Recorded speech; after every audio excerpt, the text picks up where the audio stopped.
Welcome to The Explainer. Today we're diving into a recent discussion from the Rubin Report that lays out some really provocative arguments. Things like, is America's focus on foreign wars actually weakening it from the inside? And what should a nation's ultimate goal even be? Should it be solving problems at home or, chasing greatness on the world stage? Let's break it all down. So, the whole thing kicks off with this pretty sharp critique from politician Zoran Mamdani. He basically frames the conflict in Iran as a simple choice. You can spend money on what he calls another regime change war, or you can use that same money to transform lives here at home, tackling things like student debt. It's that classic guns versus butter argument, right? But the panel on the show, they immediately pump the brakes on that idea. They totally pivot the conversation away from domestic spending and start talking about what they see as the much bigger geopolitical game being played, especially when it comes to China. And this is where they really flip the script. The common thinking is that if the US gets tangled up in the Middle East, that's great for China because it's a huge distraction. But the panel argues the complete opposite. They say a conflict like this would actually be a major blow to China's strategic interests.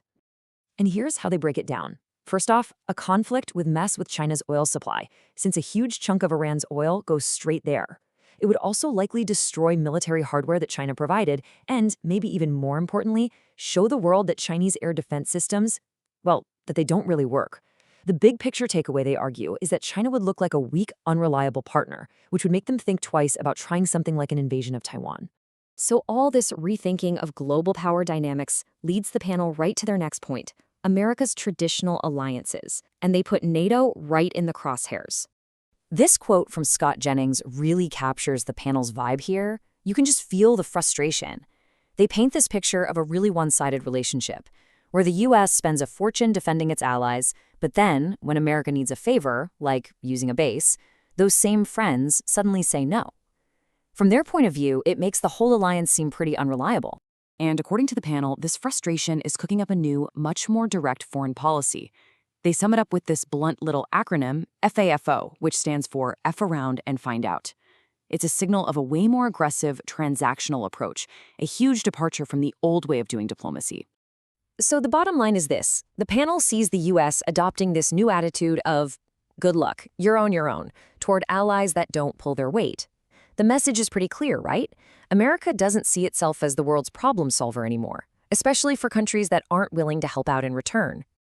Okay, so the panel then takes this tough-on-the-world stance and connects it directly to what they describe as serious threats developing right here at home.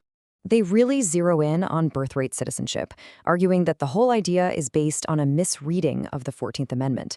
The panel's take is that the key phrase, subject to the jurisdiction thereof, was never supposed to apply to the children of people who were in the country unlawfully. And for the panel, let me be clear, this is not just an abstract immigration debate. No, they frame this as a critical national security issue. They actually claim that countries like China are using birthright citizenship as a long-game strategy to plant spies inside the US to, and these are their words, destroy this country from within. And to prove their point, they bring up the case of Representative Eric Swalwell. They lay out this timeline, arguing that it shows a clear pattern of foreign infiltration.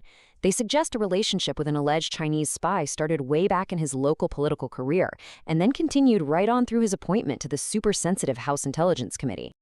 And just to hammer home how they see it, they use this incredibly blunt take from commentator Victor Davis Hanson, who basically says the whole alleged spy operation was completely obvious. So, after laying out all these threats, both from outside and within, the conversation suddenly pivots. The panel stops diagnosing problems and starts talking about what they see as the cure, a renewed sense of national purpose, a new vision. This moment becomes this incredibly powerful symbol for the panel. It's just the raw, unfiltered excitement of a little kid watching a rocket launch, and they use it to represent this idea of a comeback for American ambition, a return to dreaming about doing big, amazing things. And this timeline really puts that excitement into context. The panel points to that huge gap from 1972 all the way to today as almost a metaphor for a period of national stagnation. So these new missions, they argue, aren't just about space. They signal that that era is over and it's time to dream big again. And this brings the entire conversation full circle, right back to that initial debate about money. The panel contrasts these two totally different visions for the country.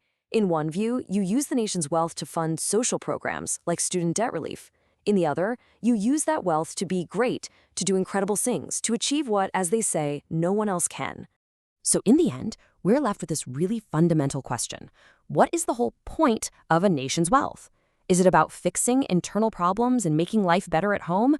Or is it about pursuing greatness on a global, or maybe even an interplanetary scale? It's a huge debate about what a country should even aspire to be, and there's definitely no easy answer.